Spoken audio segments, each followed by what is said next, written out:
Welcome to XMaths. My name's Lee. We were working on sequences in the series last time, and we brought it to a certain point where we had developed some formulas. So let's just quickly remind ourselves of these formulas, and then we will go forward and look at some examples and how we use it. If you remember rightly, we were dealing with two types of series, the arithmetic series and the geometric series.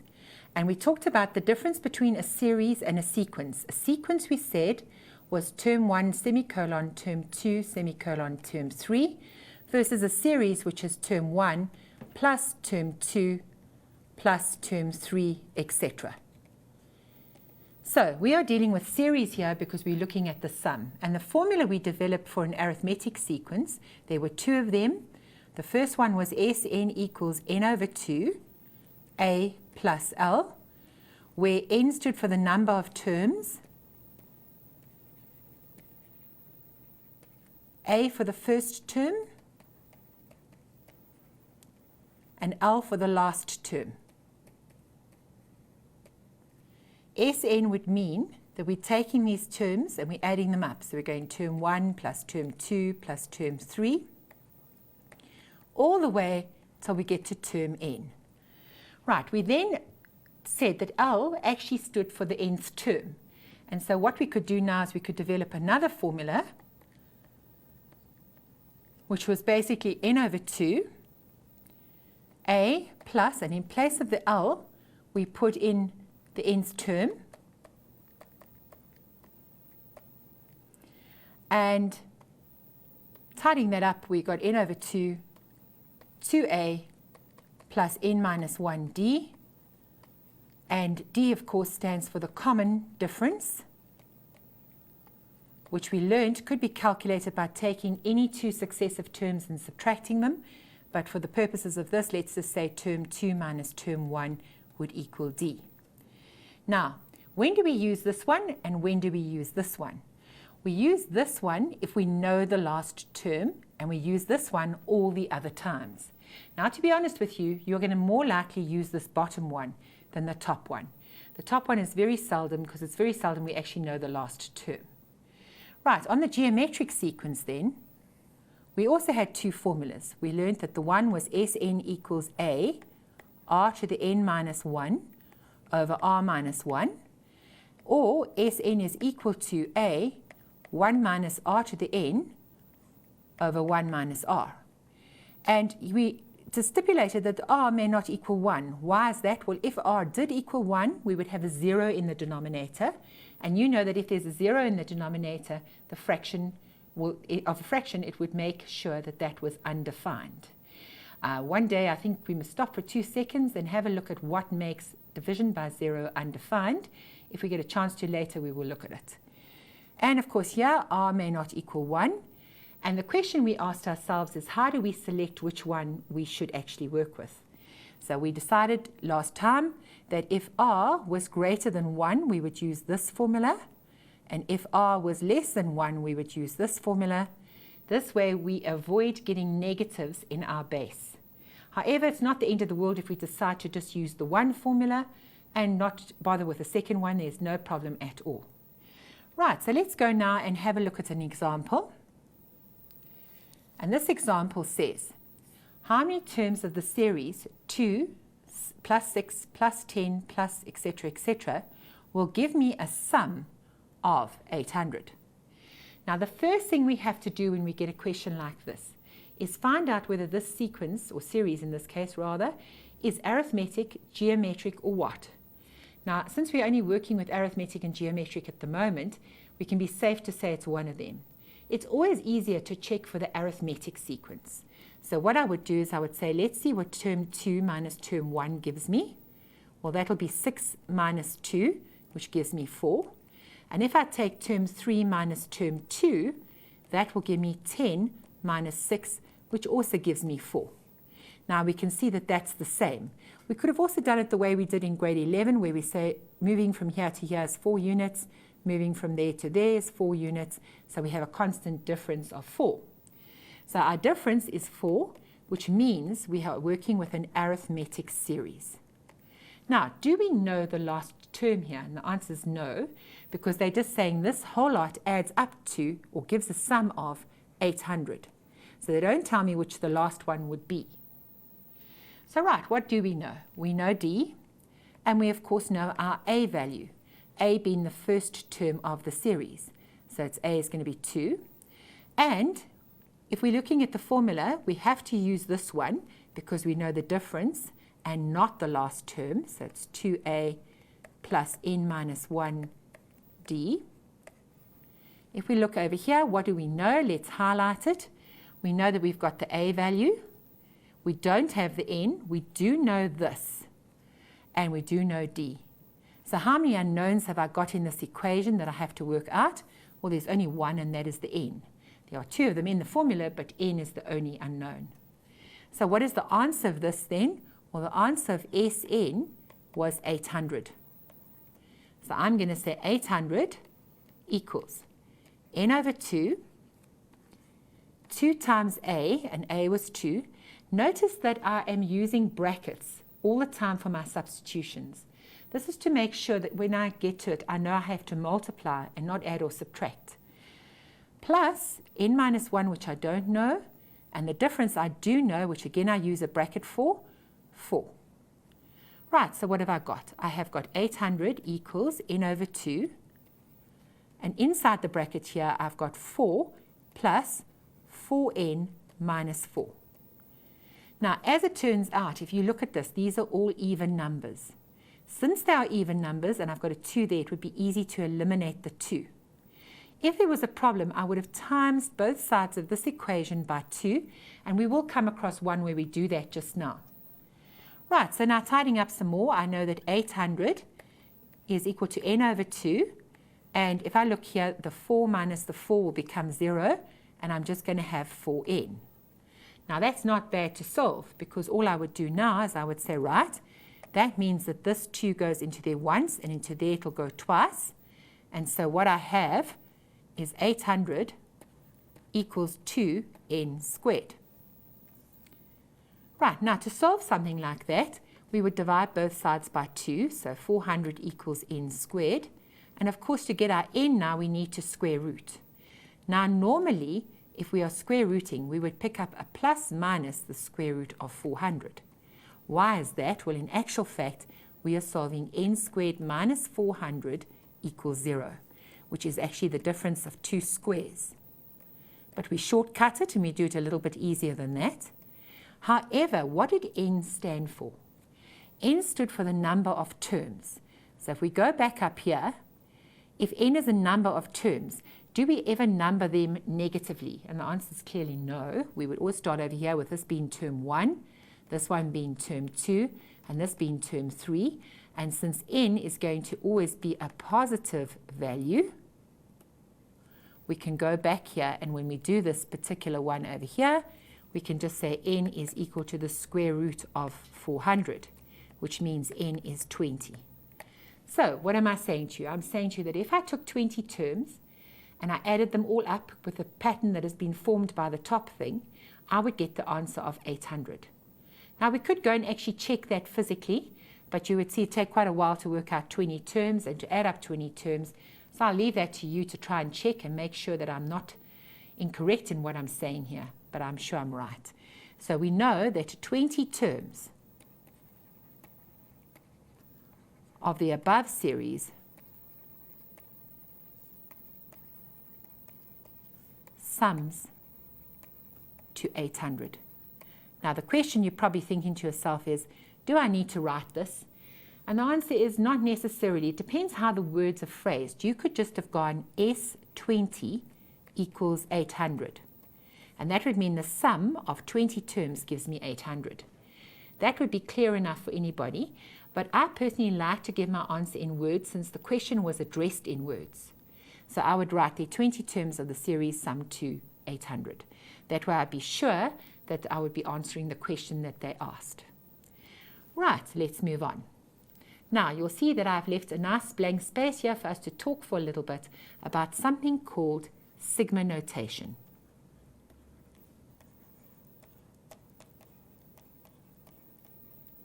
Now, the sigma sign looks like that. It's actually a Greek letter, and you can see that it takes this like strange looking shape.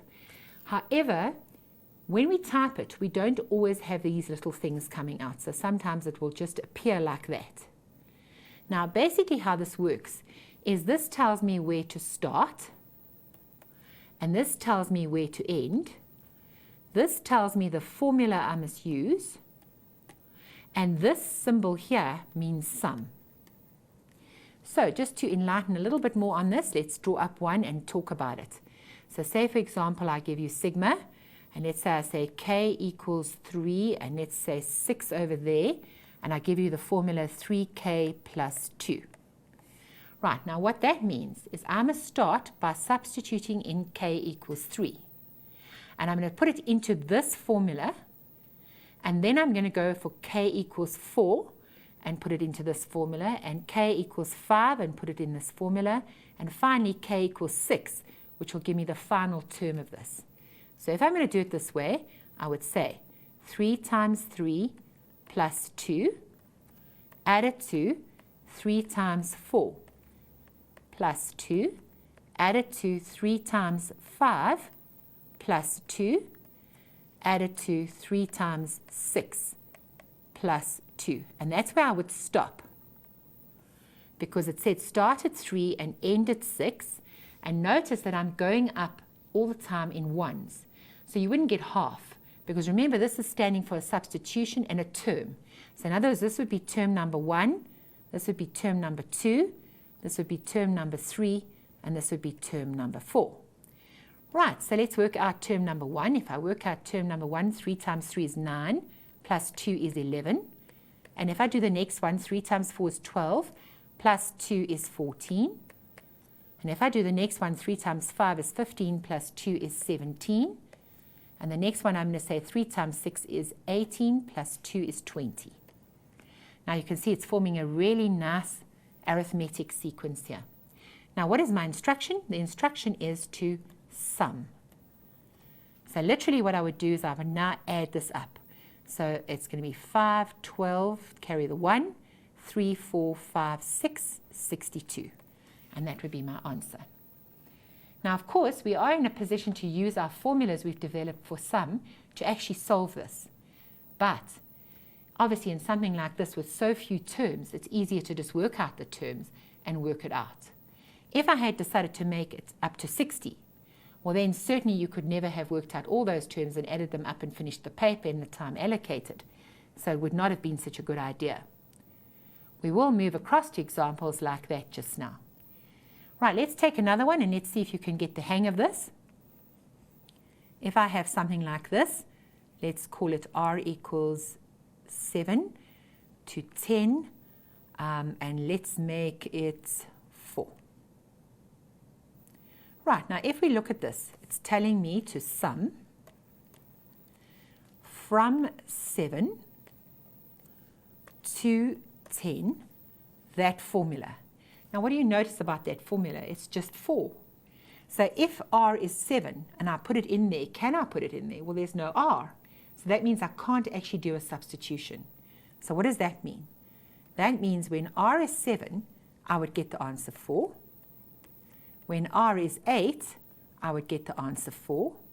When r is 9, I would get the answer 4. And when r is 10, I would get the answer 4. With the result, I would get 4 plus 4 plus 4 plus 4, which would give me 16. So obviously that would be a pretty pointless example, but they do it sometimes just to trick you and to see if you are aware that the substitution can't happen, and so the term would stay a constant 4. Right, one more example, and then I'm just going to sum up one more thing we need to know. Let's make it in purple so we can see the difference in my examples. Let's make this r equals 2 to 5 of 2 to the power r. Right, so it's telling me sum from r equals 2 to r equals 5, the formula 2 to the r, 2 to the r being the power, 2 to the power r, or to the exponent r. So right, what we're going to do now is we're going to say that is 2 squared, added to 2 cubed, added to 2 to the 4, added to 2 to the 5. We would then go over here and we'd say, okay, fine, 2 squared is 4, 2 cubed is 8, 2 to the 4 is 16, and 2 to the 5 is 32. We'd now add that up, so that would give me 40, 56, 60, and my answer would be 60. Now, one more thing I want to bring to your attention here to make it a little bit easier for you later on, and that is what would happen if I was going to use my formulas.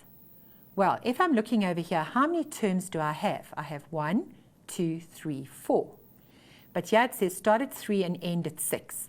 So how I would decide how many terms I would have, I'd take S just being the normal alphabet for sigma, and I would say I've got a sum 6 minus 3 plus 1. So I take the top minus the bottom and then add 1. And doing that, I'm going to get S is S4, and yes, there are 4 terms. Let's see if it works for the next one. Right, in the next one, what did I say? I said we put the S here. We take the top one, which is 10, subtract the bottom one, which is 7, which gives me 3, and then I add 1. 3 plus 1 gives me 4. Did I have 4 terms? 1, 2, 3, 4. That's quite right. Now, once I go to this last example over here, let's see if it works again. Well, it's again S. I said we take the top one, subtract the bottom one, so that'll give me 3, and I add 1, which will be 4. Do I have 4 terms again? Yes, I do. So that makes perfect sense. So how do we now work from here? Well, let's have a look at something like this. Normally, we would start it at 1, and we would say end at, say, 10, and we'd give you some kind of formula to work with. So that would be the same as saying the sum of, we're starting at 10, so 10 minus 1, so we're ending at 10. 10 minus 1 gives me 9, plus 1 is 10. Now that makes sense, because if you're looking at it this way, 1, 2, 3, 4, 5, 6, 7, 8, 9, 10, there would be 10 terms. So that makes perfect sense that that happens like that. So if it starts at 1, we can just take this as how many we are summing. If, on the other hand, it starts anywhere else, the rule is top minus bottom plus 1. So if we're going to do it this way, let's give a summary so that you've got it for future reference.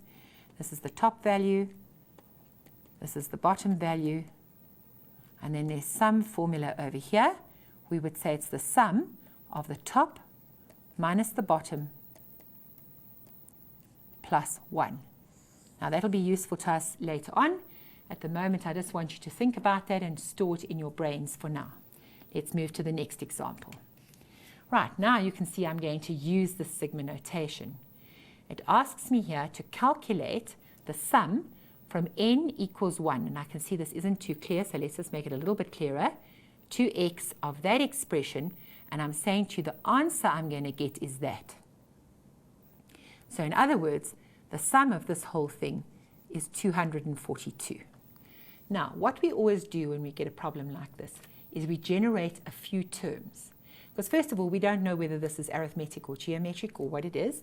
So we have to actually have a few terms to make that decision. So they told me to start by putting in n equals 1. So if n is 1, I would get for the first term 10 plus 2 times 1.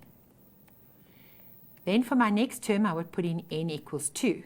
So it would be 10 plus 2 times 2. And then I would add n equals 3, which would be 10 plus 2 times 3. And just for safety's sake, let's work out one more so we know what we're looking at. It's 10 plus 2 times 4. Right, and this would carry on up to x, which we don't know what it'll be yet. Right, so over here, if I take 10 plus 2, I'm going to get 12. My next one is 10 plus 4, which is 14. My next one is 10 plus 6, which is 16. And my next one is 10 plus 8, which is 18. And this is going to carry on like that. Now we're clear what kind of sequence we've got, because if we look at this, we can see that if we move from here to here, we're adding 2. Here to here, we're adding 2. And from here to here, we're adding 2. And we know that the answer of this is 242. Now, in actual fact, this makes this example almost identical to the first example we did once we've taken it out of sigma notation. Because what do we know? We don't know the last term. We do know that it's an arithmetic sequence. So we are going to work with Sn equals n over 2, 2a plus n minus 1d. Now, a very good habit to get into to start with these kind of things is to always write down what we actually know. So what do we know? Do we know Sn? Do we know n? Do we know a? And do we know d? We know that in order to solve this, we need to have at least 3 of these and only 1 outstanding. So let's have a look what we've got. Well, Sn we know it's 242. Do we know how many terms? Well, no, that is actually what we're trying to find. If we go up here, they've left this unknown, so that is something we have to find. The value of x, which happens to be how many terms we're going to sum to, considering we're starting at 1. All right, so we don't know this one. Do we know our a value? Yes, we do. Our a value will be our 12, the first term. And do we know our difference? Yes, we do. It's 2. So we're ready to go. We only have one unknown, which means we can solve for it. So we know that 242 equals n, which we don't know, 2 times our a value, which is 12, plus n minus 1, which we don't know, and our difference we know is 2. Notice once again the use of the brackets to make sure that there are no errors as such. So right, I have 242 equals n over 2, and I now do this. So 2 times 12 is 24, plus 2n minus 2. And I notice that all of these are even numbers, which means this won't be problematic. If it was, I would just times both sides by it, and as I said just now, we will see one where that happens. So we have 242 equals n over 2, and if we tidy up over here, we're going to say 22 plus 2n. Right, now we're going to distribute this in. We're going to times it into both of those. So 242 equals, if I take n over 2 times 22, it's going to become 11n. And if I times that into there, it's going to become plus n squared. I think just so that you can be sure that this is the best way for you to go, I'm going to go over here and use the alternate method and show you that we actually end up with exactly the same thing. So if I've got this looking at me, and I'm going to put this alternate method in blue so you can see it. If I want to get rid of this 2, I can times this side by 2 as long as I times that side by 2. Because an equation, as long as you do to one side what you do to the other side, we have no problem. So 2 times that is going to make it 484 equals n, and of course that 2 will cancel with that 2, times 22 plus 2n. Once we tidy that up, we got 484 equals 22n plus 2n squared. And we can see now that we can divide through by 2, giving us 242 equals 11n plus n squared. So what I'm saying to you basically is you can choose which one you're most comfortable with. Most people do not enjoy working with fractions. So if you're one of those people, then rather go this route and you avoid the fractions completely. Right, so over here, what can we do? We can now bring everything to one side. Why would I do that? Well, this is a quadratic equation. And if it's a quadratic equation, we always get a 0 on one side and then factorize. So we're going to go n squared plus 11n minus 242. Now, you can see that this isn't the nicest factorization in town. And this is where the calculator comes in quite handy. Because what you have to do is you have to find factors that when you multiply them, give you 242, but when you add, in this case, subtract them, you're going to get plus 11. So what you need to do is pull up your calculator, and let's put in the value, which is negative 242, and let's divide it by some obvious factor. Now, an obvious factor of 242, let's try, I'm not really sure what's obvious. Let's try 12 and see what happens. No, that didn't work. So let's go 242. Let's divide by 11 and see what happens. Yeah, 11 and 22 work quite nicely. And if you look at that, that's a good combination, because if we went n and n, 11 and 22, and we do this, we can see that this would be the plus and this would be the minus, and that would make it work. And remember how we write it is we write those together, n minus 11, n plus 22. Right, so let's get rid of this. So that means that n is equal to 11, or n is equal to minus 22. Now, what did we say about n earlier? We said n stood for the number of terms. So can we have a negative quantity of terms? No, the answer is we definitely can't. So this one is invalid, and this one must be our correct answer. Now, obviously, if we worked out to have an answer, say n equals 11 and n equals, say, 1.5, we would know that this one is also invalid because it represents a number of terms. And you can't have 1.5 terms just like you can't have 1.5 people. Well, you can, I suppose, but it's not ideal. So definitely we need to take that off. And we can see that that is the answer we were looking for. So what do I know? I know that if I'm summing 11 terms, my answer is 242, and therefore our x value is 11. Because remember, that was the question. The question said solve for x. Right, so you can see that this flows quite nicely once you get going. And yes, you often end up with a quadratic equation, which is a good thing, because then in actual fact the examiners like those kind of questions, because they're testing two sections. They're testing, do you understand the sum? Do you understand? In fact, it's three sections: sigma, use of sigma, and can you factorize a trinomial? So a very good question to actually have. Right, let's look at the next one.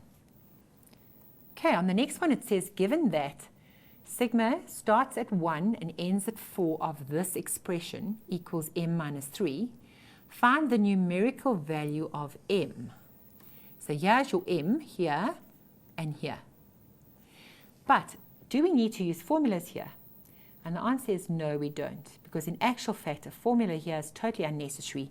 We are only working out 4 terms from 1 to 4, so it's when k is 1, k is 2, k is 3, and k is 4. So it makes sense not to worry about that, to just work out the terms and make an equation.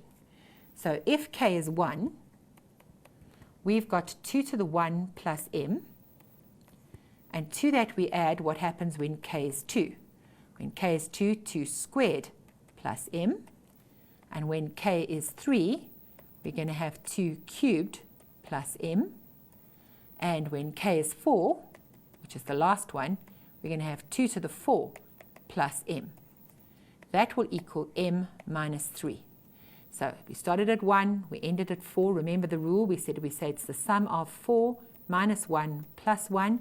So that means 4 terms, 1, 2, 3, 4. Perfect, we've got it to work exactly as it should. Right, so now all we're going to do is work this out. So we're going to say 2 plus m plus, well, 2 squared is 4 plus m, and 2 cubed is 8 plus m, and this one is 16 plus m, and that is equal to m minus 3. Now we can see that this is an equation where the only unknown is m, so it means we can actually solve for it. So we've got 1, 2, 3, 4 m's, and over here 2 plus 4 is 6, 6 and 8 makes 14, 14 and that makes 30, equals m minus 3. Right, to solve that equation, we would get m's to one side, numbers to the other side. So we're going to have 4m over here. Transposing that, it's going to become a minus m. And transposing the plus 30, it's going to become minus 30. So 4m minus m is going to be 3m. And minus 3 minus 30 is minus 33. At this stage, we divide both sides by 3. And so m is equal to minus 11. Now, don't panic. Remember that m does not stand for the number of terms. M is actually this little number in this expression. So there is no problem having m equals minus 11 here, because it isn't the number of the term. So that's a really nice question, and they often do this kind of thing too, just to see if you're awake and you realize that this is one where you can just generate the terms and solve a normal equation. Right, let's move on to the next one. Now you can see that again we're back to sigma notation. This is n up here, and this tells me k equals 1, and this tells me k minus 1. Wasn't really very clear there to read. Now, again, what did I say to you last time? I said we need to generate a few terms first in order to decide what kind of sequence this is. So you can see this looks quite tough. One way to do it is to say to ourselves, okay, let's rather write this as Tn equals 4 times a half to the k minus 1. In fact, it should be Tk equals that. Now, all we would do is we're going to find some terms, is substitute in for k each time. Now, if you look at your formula sheet, the way they write this equation for you initially is exactly that way. In fact, let's start with this, not this you'll see this is actually geometric, which I'll show you in a moment. But if we take the arithmetic one, I think the formula sheet looks like this.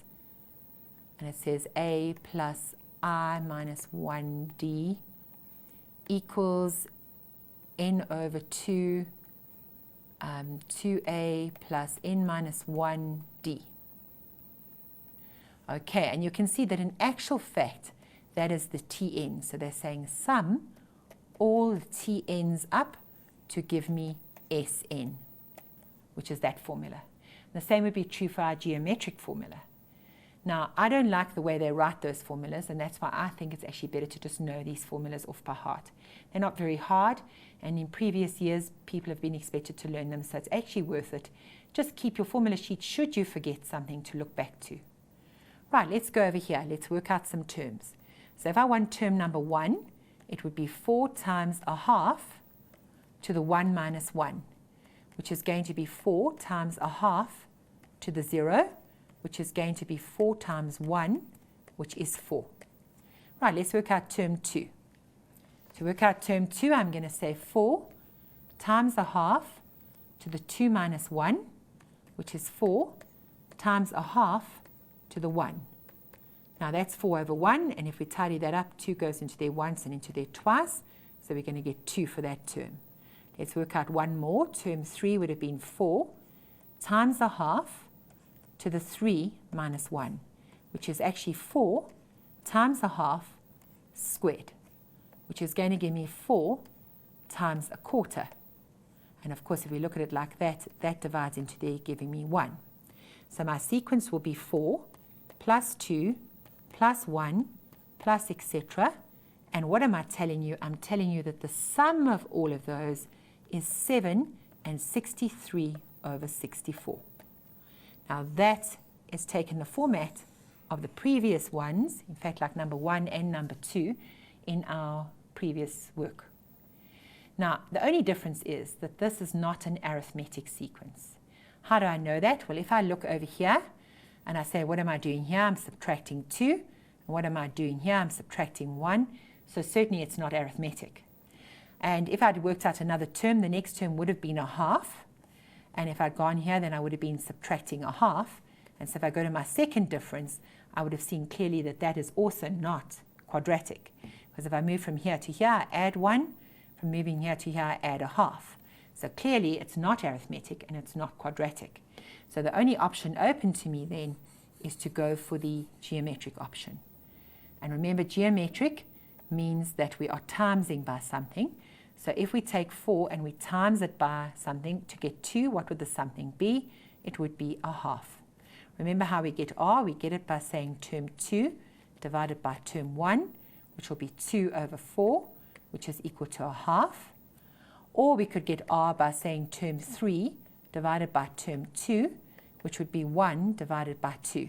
So we can see that that and that actually match, and therefore there's a constant ratio of a half. Right, now we've said it's geometric, and remember we had discussed earlier on the two formulas, the one looking like this,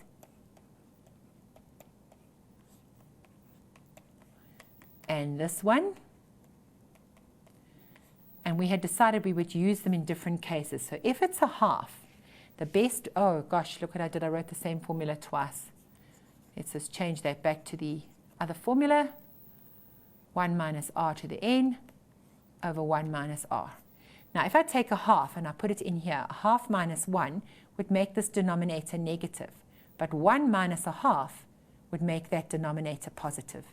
So I'm better off using the second formula, although it would not be wrong to do the first formula.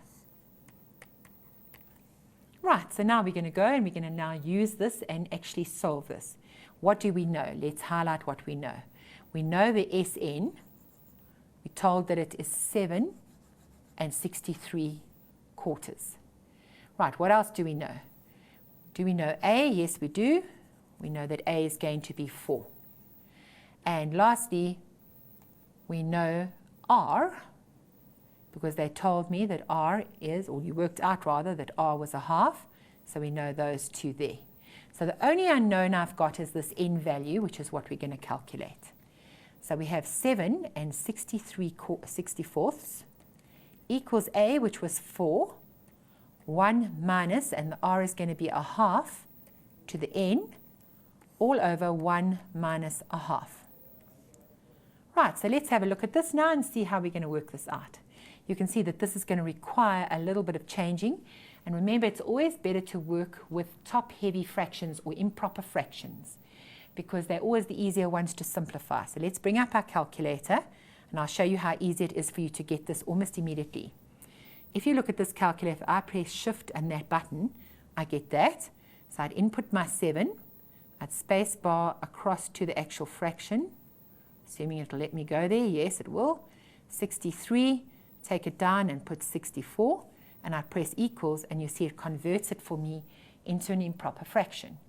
If I didn't have this fancy calculator, all I would have had to do is say 7 times 64, get the answer, and then add on the 63, and it would still give me 511 over 64. And that's equal to 4 times 1 minus a half to the power n, and of course 1 minus a half would be a half. So what have we done? We've converted this fraction and we've added that there. So we're ready to move on. Right, so what am I going to do now? I'm going to say, okay, let's get this out of the picture. And to do that, I need to times this side by a half and this side by a half. So that'll fall away with that. So I have 511, and 2 times 64 is 128, equals 4 lots of 1 minus a half to the n. Right, the next thing I'm going to eliminate is that 4. To get rid of that 4, I need to divide this side by 4 and divide this side by 4. That one will cancel with that one. And I'm now getting 511 over 128. Remembering that's what it looks like, and we invert and multiply, so it's going to be that equals 1 minus 1/2 to the n. So really what this is coming down to is an exercise in working with exponents and algebra. The actual first step is the only part that was ready to do with our sequences and series. And the whole thing here is to just be very accurate. Use your calculator if you have problems with your fractions or anything like that, and just keep working sequentially down until you get your answer. Right, so going back here, we have 511, and if I take 4 times that, it's going to be 2 carry the 3, and that's going to be 1 carry the 1, 512. Right, and that is equal to 1 minus a half to the n. Now remember, we are solving for that, so we actually need to isolate that whole thing. So let's bring it over. We're going to say a half to the n equals, because that was a negative, so bringing it over, it'll work like that, 1 minus 511 over 512. Right, doing that, we're going to have a half to the n, and of course, if we know anything about fractions, we know that if we're doing this, it'll be 512 minus 511. Of course, nothing's stopping you using your calculator to do this fraction work. So this is going to give you 1 over 512. Right, so what is the story now? We have a half to the power n and something like that. Now, I can think to myself that some of you that have done your logarithms would think to yourself, well, we can use logs here, and yes, you're quite right, you can. But this is possible to be done without logs. You can do this using straightforward exponents. So what I would do is I would take 512 on the side, and I would prime it. The object of the exercise is to try and write this as 1 over 2 to some power. Because at the moment I've got 1 over 2 here to the power n. It makes sense if I can get this power, then I'm actually sorted out. So we take 2 into that, gives me 2, 5, 6. 2 into there goes 1, 2, 8. 2 into there goes 6, 4. 2 into there goes 32. And I can be lazy at this stage, but I'll be good.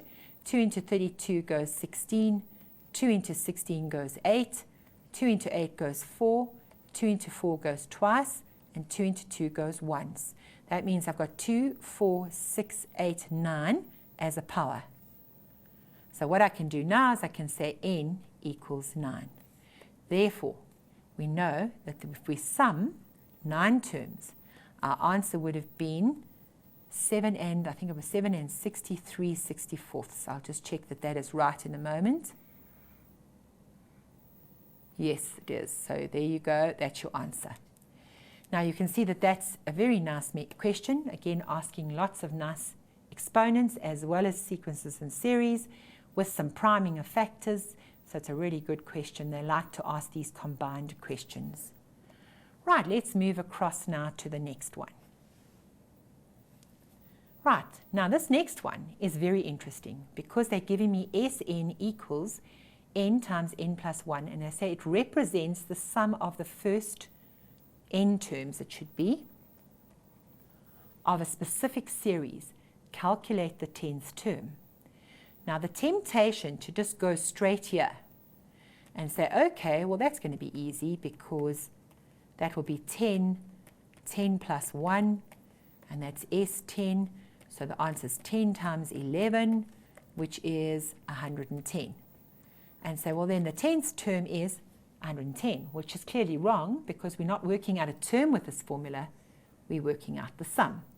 So what they've actually done is they've worked out a formula for Sn, and they're now asking you to work back to a term. Now, what does Sn mean?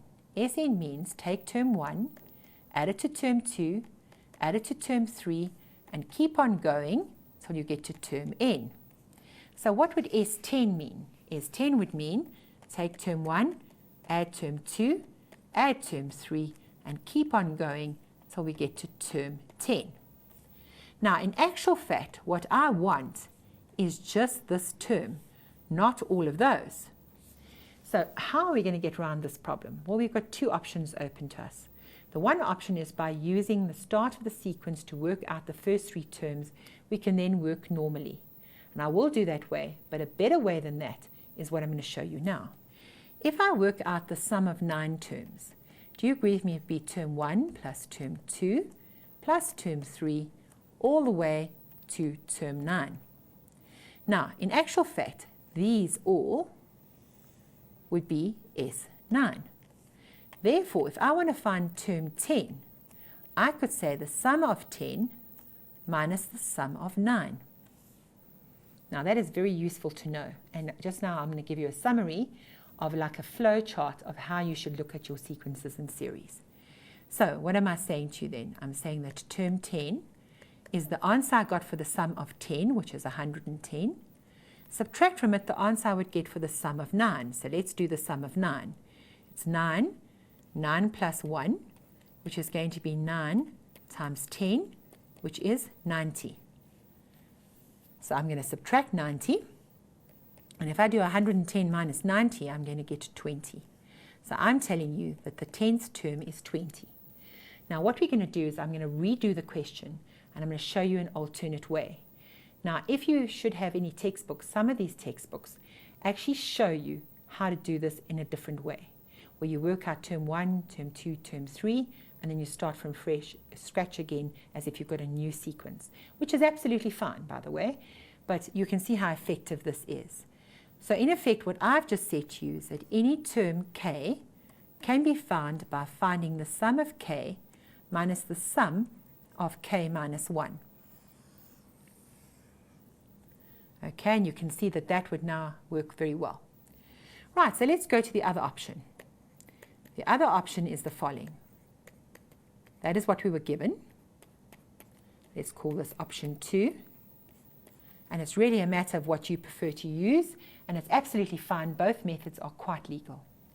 Right, so what I'm going to do is I'm going to first work out the sum of one term, which will be 1 times 1 plus 1, which is 1 times 2, which is 2.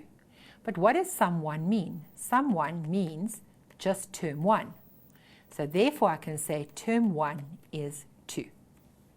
Now, if I work out the sum of 2, I can say 2 times 2 plus 1, which will be 2 times 3, which gives me 6. What does sum 2 mean? Sum 2 means term 1 plus term 2. So sum 2 is 6. Term 1 we found to be 2, and that means that term 2 is easy to find. Term 2 will equal 6 minus 2, which means term 2 is actually 4. We only need to find one more, and then we can be sure what type of sequence this is. So let's see what happens with sum 3.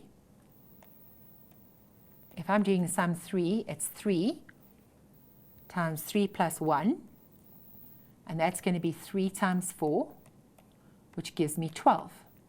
But sum 3 means term 1 plus term 2 plus term 3. Now we know the answer is 12. We know that term 1 was 2, and we know that term 2 was 4. And so to find term 3 will not be a problem. So we get 12 equals 6 plus T3, and therefore T3 is going to be 12 minus 6. So term 3 is going to equal 6. Right, so now we know that the sequence is 2 plus 4 plus 6. And the question said to me, find the 10th term. Now you'll remember from the last lesson, we learned that the number of differences is always 1 less than the number terms, so the formula would be A plus 9D. Do we know A? Yes, we do. A is 2. Do we know D? Yes, we do. The D is going to be 2 as well, because if you look over here, we're adding on 2, adding on 2. Right, so A is going to be 2 plus 9 times 2, which gives you 2 plus 18, which actually gives you 20. And as you can see, after all this work, I've got to the answer I got to earlier on doing the other method. Obviously, this is the easier way to go. And what's nice about this way is you don't have to decide what kind of sequence it is. You will just be able to use it. So let's go, and I think I've got a blank page next. Let's just check. Yes, I have. Let's just do another one. Say I say to you Sn is equal to n squared plus 3n plus 1. Right, I'm going to say to you, let's calculate the 6th term. So as soon as I say calculate the 6th term, you would say that's the same as saying sum of 6 minus sum of 5, which is equal to, now the sum of 6 means go to this formula, and wherever there's an n, put a 6. So it's 6 squared plus 3 times 6 plus 1, and that gives me that one. Subtract from it, and now we want to do the sum of 5. To do that, I'm going to open the brackets, 5 squared plus 3 times 5 plus 1. Close the brackets. Right, so now that is equal to 6 squared is 36 plus 18 plus 1 minus, and over here I've got 25 plus 15 plus 1. Right, that gives me 36 plus 18 plus 1 is going to be 44, 54, 55. And over here, that's going to be 41. So if I subtract these here, 55 minus 41 is going to be 14. And so my 6th term is 14. So I think it's quite a relatively easy way. You could have also worked out sum of 6 separately, then worked out the sum of 5 separately, and then said, right, term 6 is sum 6 minus sum 5. In a way, that would actually be a little bit easier in the sense that if you go wrong, they can at least partly mark more easily what you've done. Remember always that when they mark at the end of the year, they are trying to look for method marks if you are not able to get the question. So it's always good to show the method and not just to produce an answer. Right, let's move on to the next example. And here you'll see they say for a geometric sequence with T5 equal to 486 and R equal to 3, find the rule. Now the rule just means the nth term, or the formula for the nth term. Right, so let's have a look at what we know. We know that term 5 is equal to 486, and we know that we are dealing with a geometric sequence. So it would be AR to the 4 equals 486. And they've told me that r is 3. So I can go over here and I can say that's 3 to the 4 equals 486. And therefore a and 3 to the 4 is going to be 81.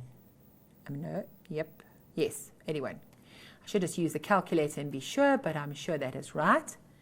And so therefore I can say a will equal, and let's be safe rather than sorry, pull the calculator up. And we're going to take 486, divide by 81. And we're going to find that we get 6 as an answer. A is equal to 6. Now, what would the nth term look like for a geometric sequence? It's AR to the n minus 1. The A we've just discovered is 6. The R we were told was 3, and that's what we're looking at. So the only thing we could do to improve on this is go 6 times 3 to the n minus 1. So there's your nth term, or the rule of that particular sequence. Now it says, if the last term in the sequence is 118098, which is enough to scare one, but don't worry, it's not that bad.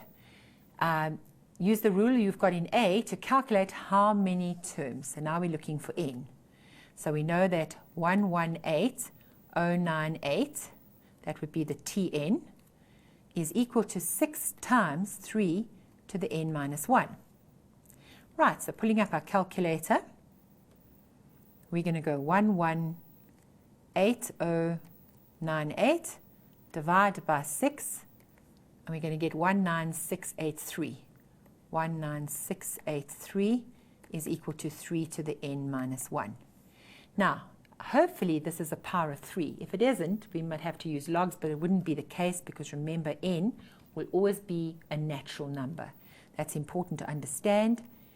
Can't be a fraction, can't be negative, and so it must be natural. Right, so now we have a look over here, and we're going to break this down. So remember how we did it last time? We took it on the side. Of course, we could hit and miss because we know it must be a power of 3. We could take our calculator and through experimentation, find out what power it is. But let's be relatively good and do it properly. 3 into 19 goes 6 times, remainder 1. Into there it's 5, remainder 1. Into 18 it's 6, and into 3 it's 1. Let's divide by 3 again. It'll go 2, 1. Into 26 it'll go 8 times, and into 21 7 times. Let's take 3 in there. We're going to get 7, 2, 9, and now we're starting to recognize the power of 3. So 3 into there is going to give you 2, 4, 3. 3 into there gives you 81. 3 into there gives you 27. 3 into there gives you 9. 3 into there gives you 3. And 3 into there gives you 1. So it's 1, 2, 3, 4, 5, 6, 7, 8, 9. Let's make sure about it. So we're going to go 3 to the power 9. Yes, and we can see we are quite right. So this is 3 to the power 9 equals 3 to the n minus 1. Therefore, because the bases are the same, we can equate the exponents. So 9 is equal to n minus 1, and therefore 9 plus 1 equals n. And if we just take it down a little bit, we can write our answer, and therefore n is 10. So the 10th term in the sequence is the last term. So the last term is the 10th term. Right, let's move on to the next part of the question. It now says calculate the sum of the first 10 terms. Now, it's a geometric, and we know what our A is, we know what our R is. We know A is 6, we know that R is 3, and we know that N is 10. And because R is 3, the best formula to use would be Sn equals A, R to the n minus 1 over R minus 1. So let's put it to work and see what we get. So that's equal to 6. R is 3 to the 10 minus 1 over 3 minus 1, which gives me 6 times 3 to the 10 minus 1. Be careful here, this minus 1 is on the ground, it's not an exponent, over 2. That 2 goes once and into there 3 times. So you have 3 times 3 to the 10 minus 1, which we can pull our calculator up for and work out. So it's 3, open brackets, 3 to the power 10, spacebar down, minus 1, close your brackets, equals, and there's your answer. And you can see it's quite a huge answer, but that makes sense. So that is equal to 177,144. 177,144. Great, so now we have worked out every aspect of this, and you can see it isn't any different to what we did on the arithmetic version of the question. It's the same. Right, the next thing we're moving across to is we're going to talk a little bit about convergence and the sum to infinity.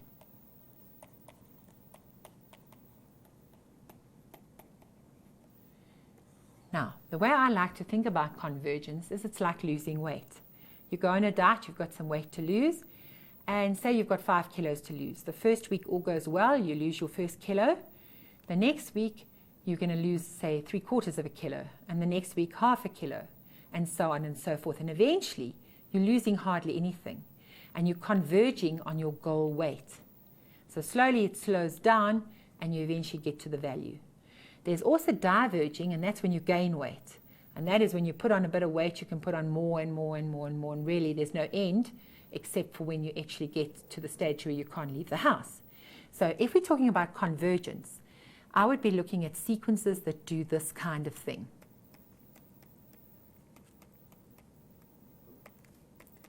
Now, do you see that I am working with a geometric sequence?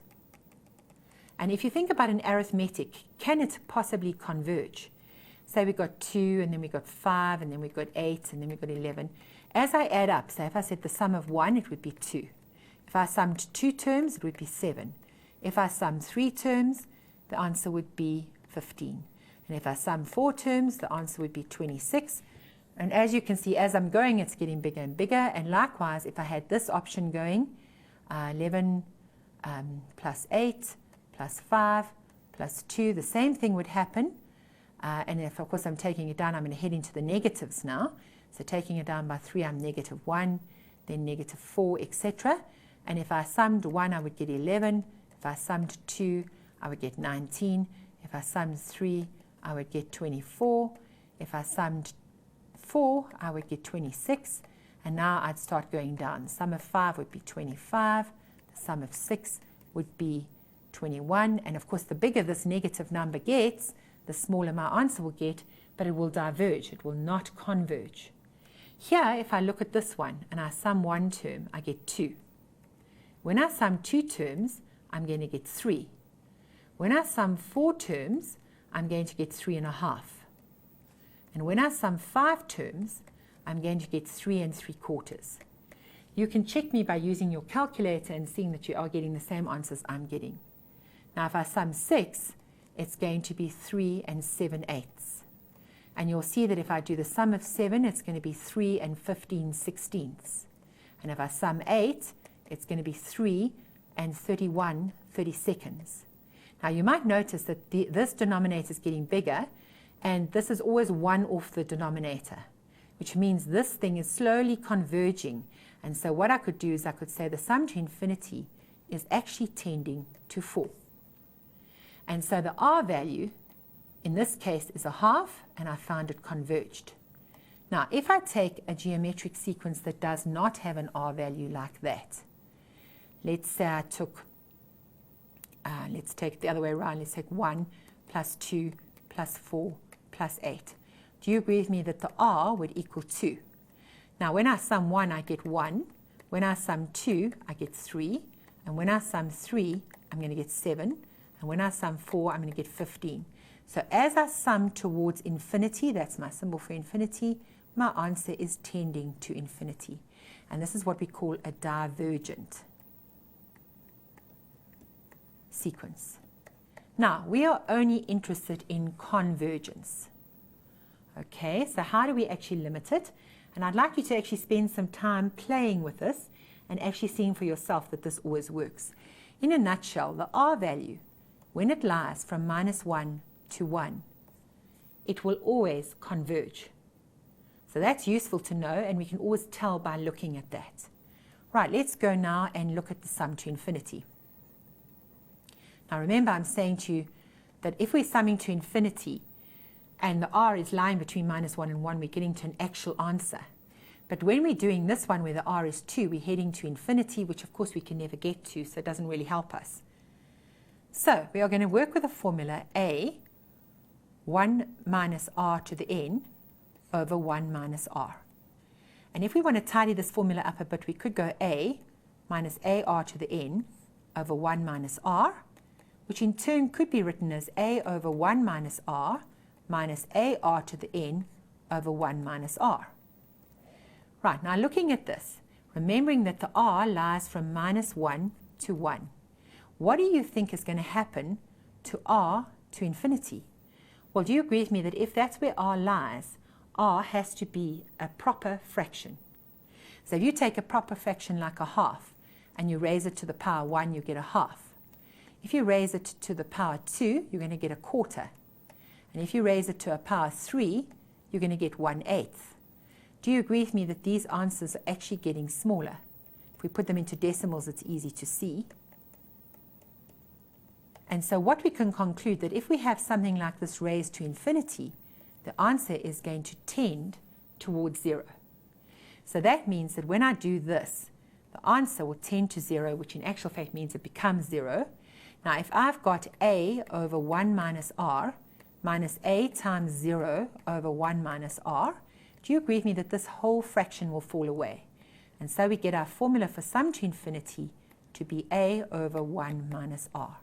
However, we can only use this formula when r lies from minus 1 to 1. There's absolutely no use looking at that unless that's the case. Right, moving on to the next question. I will come back to that at a later stage. This is quite straightforward still. Often they give us questions that involve pictures. So they're saying there are 55 water pipes are to be stacked in a triangular pattern as shown in the diagram. Use the applicable formula to determine how many pipes must be placed on the bottom in order to ensure that there's only one pipe in the top layer. In other words, the first term is going to be 1, the second term is going to be 2, the third term is going to be 3, the fourth term is going to be 4, and I know that the sum of all the terms here are going to equal 55. So what I have to do is work out what n is, and n will tell me how many pipes I had to put on the bottom layer to ensure that this happens. So right, let's have a look at how we're going to do it. First of all, what type of sequence is this? Well, if you look here, there's 1, 1, 1, so it's definitely an arithmetic sequence. So let's take it down a bit, and let's see what we're going to do. So we're going to say n over 2, which we don't know, is 2 times 1, because that's the a value, plus n minus 1, which we don't know, times the difference, which is 1, and that's got to equal 55. Now, just since I've been doing the other way always, this time I'm going to actually times by the 2 on both sides. So it becomes 2 plus n minus 1 equals 55, and I'm going to get n over 2, and this is going to give me 1 plus n, which clearly tells me I would have been in problems where there wouldn't be even numbers here, so I would have had to do this other method to avoid working with fractions. So it's n times 1 plus n equals 55 times 2. Right, so timesing out, we're going to get n squared plus n equals 110, which means n squared plus n minus 110 equals 0. And we can now factorize this. So it's n and n, 11 and 10, those are obvious factors. We want to get a plus on the 11 and a minus on the 10. So n is equal to 10, or n equals minus 11. Now, minus 11 is clearly not the correct answer, because remember, n stood for the number of terms. We definitely can't have a negative number of terms. So that's what we're working for. But the question said to me how many pipes were put on the bottom layer. So in other words, I need to find out what term 10 is. So term 10 is a plus 9d. Remember, it's a plus n minus 1d. So all I'm doing is I'm making sure that I'm getting the right formula. And a was equal to 1, and d was equal to 1. And so we know that this is going to equal 1 plus 9, which means we have 10 pups at the bottom. So 10 pups were on the bottom layer.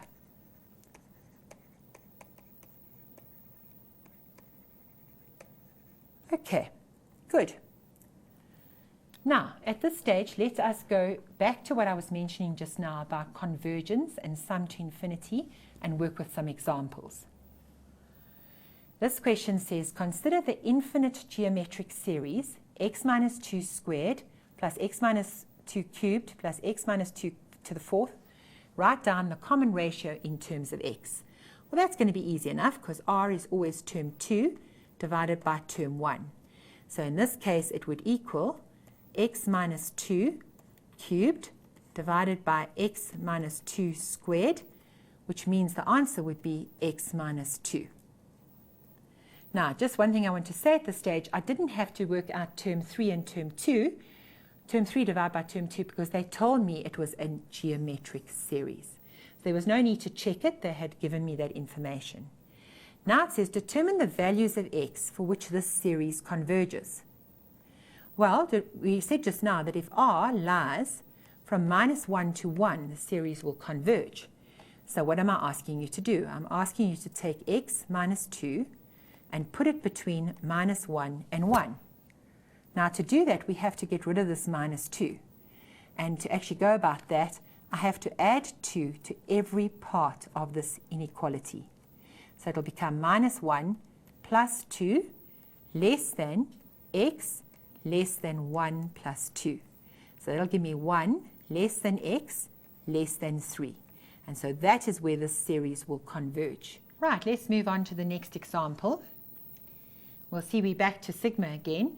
And this time you may notice that I am using infinity up there. But this will not change how we deal with sigma notation. What is the first thing we always do? The first thing we always do is work out sum of the terms. So if k equaled 1, the first term would be 4 times 2/3 to the 1. Then the next term would be 4 times 2/3 squared. And the next term, that's when k is 2, when k is 3, we would say 4 times 2/3 to the 3, and so on. So let's work out what we're going to get here. If we times that by that, we're going to get 8/3. Over here, we're going to have 4 times 4/9.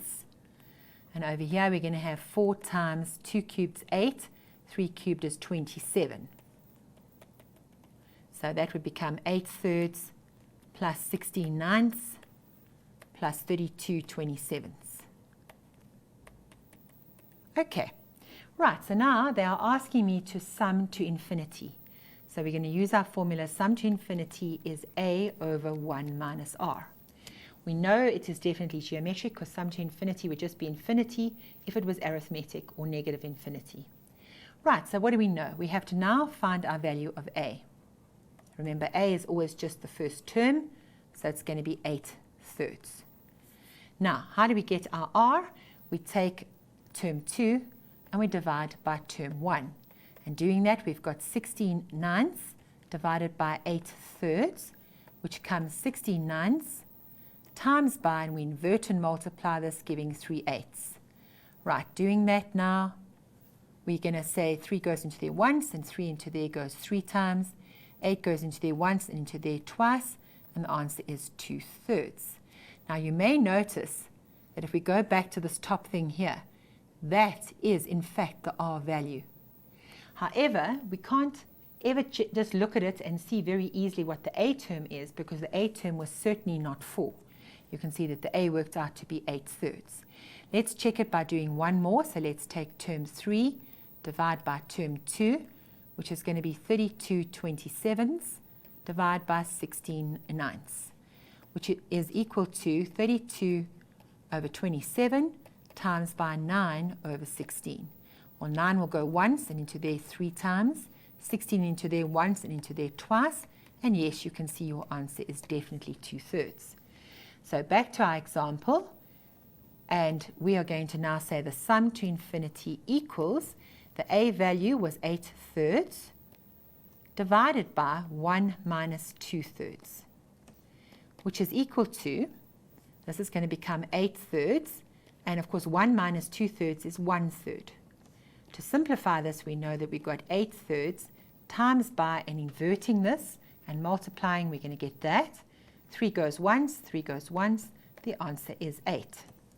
Right, so you can see that's quite a nice, easy answer to get. Now, what I want to do is miss the next two examples, which are on your revision sheet, and head to the third example here, which not this one because it's very similar, it's this one here, where they talk about ABCD is a square of side 10 centimeters. Squared EFGH is formed by joining the midpoints of the sides. The midpoints of those sides are joined to form a third square, and so on. So, again, I said to you, remember that they like to give you drawings where you work. So, looking at this, if this side is 10, and we're joining the midpoints, that must be 5, and that must be 5. That must be 5, 5, 5, and 5, and so on around there. Now, they're saying the same thing happens on the next one. So, this is equal to this, and this is equal to this, and this is equal to this, and this is equal to this. So, what does the question say? It says, show that the sides of the square EFGH, which is this one here, EFGH, are each so many centimeters long, and if I remember rightly, it's I'm not sure actually. Let's find it out and we'll be able to tell. So let's go down here a little bit. In fact, let's work on the side here. This original square was A, B, C, D. And we know that if it is a square, all these angles are right angles. And so I'm sure you can recognize that if we wanted to, working just in this triangle, we can use Pythagoras' theorem to find our missing side. So going back here, we can say that EH squared, remember we always start with a hypotenuse squared, equals BE squared plus BH squared. So BE is 5 squared, and BH is also 5 squared. So it's going to be 25 plus 25, which is 50. Now EH squared is equal to 50, which means EH is the root of 50. Now writing that in simplest third form, it would be 5 root 2. How did I do that so easy? Well, I looked over here and I said root 50 can be written as 25 times 2. Now if it's 25 times 2, we can make this the root of 25 times the root of 2, which is 5 root 2. So we know that the length of this side is 5 root 2. However, they tell me my new square formed divides the sides in half. So this would be 5 over 2 root 2, 5 over 2 root 2, because you would divide that by 2 to get the new side. Right, so at this stage, if I wanted to, I could also now go and work out the next shape side. But let's see if it's necessary. Let's read on and see what it says. Okay, so I left not too much space there, but it's fine. Show that the areas of successive squares form a geometric sequence and write down the first 3 terms. So what do we know? We know the areas of successive squares. Area 1, we can already work out. It would be 10 times 10, which would be 100. The area of 2, we know that the side was 5 root 2 times 5 root 2. And so that would become 25 times root 4, which is 25 times 2, which is 50. So we've got the first 2. So we definitely do need to go and find that third side. So let's go up to the third side, up top here. And we now know that we've got another little right-angled triangle over here. And we know that this here is also 5 over 2 root 2. So we know that this new side, let's just call it D squared, is 5 over 2 root 2 all squared, added to 5 over 2 root 2 all squared. Doing that, we're going to get 25 over 4 times 2 plus 25 over 4 times 2, which is going to give me, if I cancel this down like this, 25 over 2 plus 25 over 2, which is 50 over 2, which is 25, which means the side of the new one is actually 5 units long. So that'll be 5 units. Right, so this enables me to go back to this question where we were looking at the areas. and say, well, I know that the area of 3 would be 5 times 5, which gives me 25. And you can see now that this is forming a sequence. It's 100, 50, and 25. Now it says, calculate the sum of all these areas of the squares formed this way, and we are using the sum. So it's 100 plus 50 plus 25, etc. Now we can see that it's going to carry on indefinitely as fine as we can draw. So we're going to work out the sum to infinity, which will be a, which is 100, over 1 minus r, and r would be term 2 divided by term 1. So it will be 50 over 100, which gives us a half. So that's what we get. So it's going to be 100 over a half, which becomes 100 times 2 over 1, which is 200. And we can see that the sum of all these squares areas added up together would actually be 200 units squared, whatever that unit might be. Right, that brings us to the end of this session, and of course the end of this section. So I look forward to seeing you next time. Goodbye and have a good day.